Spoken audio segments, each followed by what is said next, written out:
This is the first of our question sessions following our hot potato topics, and we are doing other religions.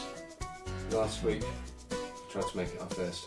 Yeah, a few technical issues last week. What were we looking at last week? Suffering? No. Men and women. Men and women. Yeah, that wasn't a sign. It didn't work, but today we've got an actual genuine question, which is great. So I'm going to read that out, and I'm going to leave that for Mark to tackle. Okay. Okay? So the question is, I'm just going to read this from our video printer. What do you do if an unbeliever you know, who knows the gospel message, still wants to convince you of their idea? Being right, and that you can believe both. Do you shake the dust off your feet, kind of thing, or do you keep being a friend and just say you can't keep discussing it as they won't change your mind? Any wisdom appreciated. So I think the situation with this is there's someone who's got very strong ideals on an issue, but they know the gospel message, and every conversation is steered towards their ideals and their attempts to convert you to their ideology. Got it, okay. And the ideals, because the person asked the question forewarned us yesterday and said the ideals are, it's to do with animal rights issues, which is a very, what's the word, emotive. You feel this really strongly, and I know that as a teenager, that's where I come from. And I remember when I first came to church, some of the things that were being said really grated with me, and certainly from my family background, at times animals more important than people. Okay, so the question is, so you've got somebody, in this case, the lady knows the gospel, has believed it, and thinks you can have both, but has now been taken with this sort of frenzy of presumably veganism and all that sort of stuff that goes with it. Eco-warriors, and eco-warriors is a derogatory term, isn't it?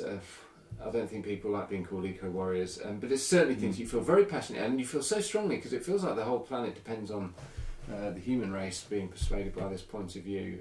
Right, a bunch of things to say on this then. One, on the actual issue, maybe we should do a hot potato on it, because it is a really hot potato that we haven't dealt with. But briefly now, I would want to say a bunch of things. Firstly, pray. Any other viewpoint, religion or something equating to a religion, a strongly held belief, it is a religion actually, is demonic, because it's something that has steered us. It seems so right, it seems so good, and there's some good in it, some truth in it. And yet what it's doing is pulling you away from trusting Jesus alone. That's what I mean by demonic. And therefore pray is the first thing, and I'm sure the person who asked the question is praying because it's a spiritual battle. You need to have your eyes open for this. So prayer is the main thing. Secondly, so the question is saying, basically at what point do you say this is going nowhere, Cody losses? That's the real thing. I think the passage alluded to, shaking the dust off your feet, is when Jesus sends out his disciples, and if people don't want to hear, just don't waste your time. There are other people to speak to.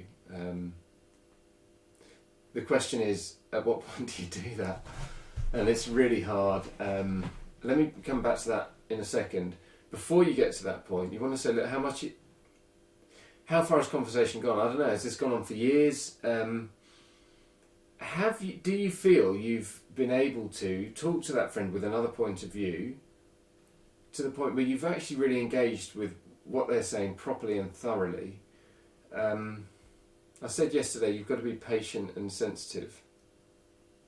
It takes a long time to have these discussions. I think some of my biggest moments of growth in understanding the gospel is when I've had to talk to a Jehovah's Witness or something at length, and it's challenged me. I've known they're wrong, but then I've got to ask the question, are they really wrong? If so, why? What? And I've really got to get to the answers. And what that does is strengthens your faith, because you get back to Scripture and you say, yeah, I've really got the issue. So I think it's good to engage and not just to run away too quickly.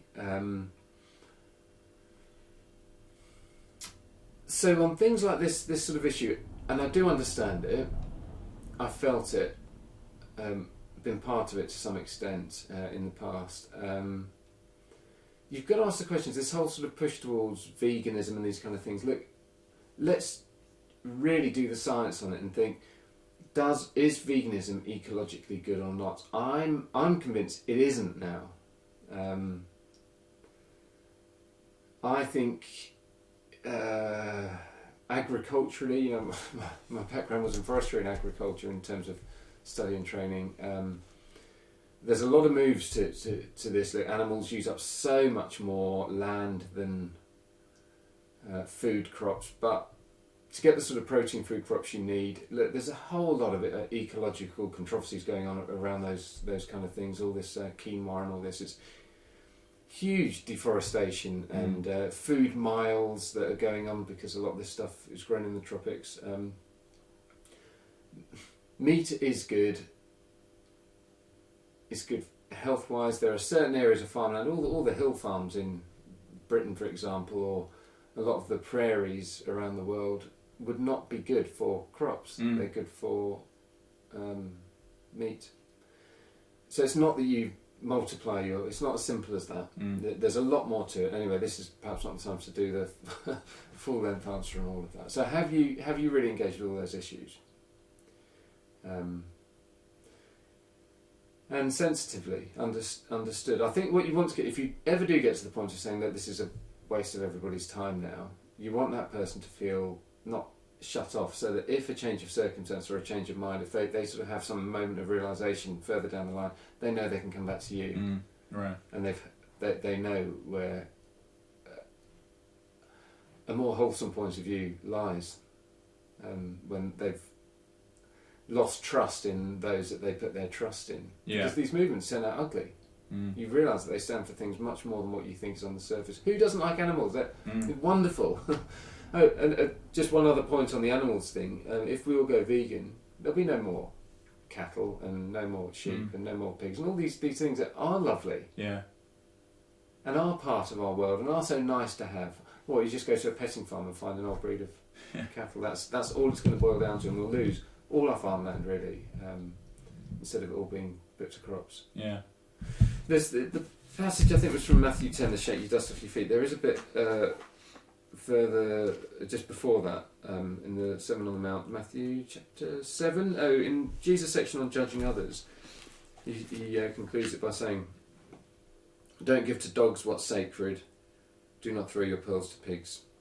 If you do, they may trample them under feet and turn and tear you to pieces." In this idea of don't judge others, don't look down on others, which we must never do, he gives a little caveat and says, well, do judge others when it comes to just realising how they're. Don't be naive. Don't be naive. You've got to make a judgment as to whether people are, whether it's worth spending your time throwing your pearls. Oh, it's a bit rude, isn't it? Pearls to pigs. But it's saying that, am I wasting my time? I've got this gold of the gospel. I think from my experience, Christian men, do this far too soon. I've done this far too soon with people. You're wasting my time, and I've been very brutal. Yeah. And it's just because I didn't like someone, perhaps, and I've just moved on. That's it. I'm wasting my time with them. I think for women, on the whole, it's very, very hard to do, because relationships matter a lot more. But there probably does come a time when you say, I've said everything that can be said. This is going round and round in circles.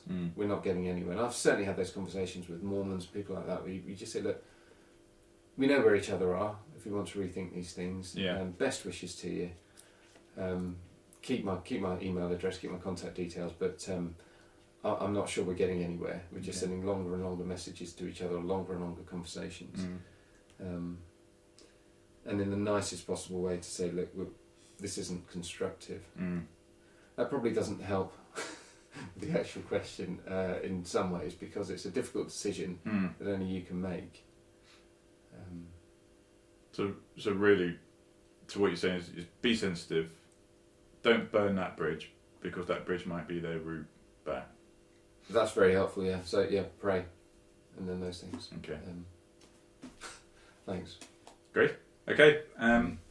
That's it for now. And we'll look forward to the same thing next week.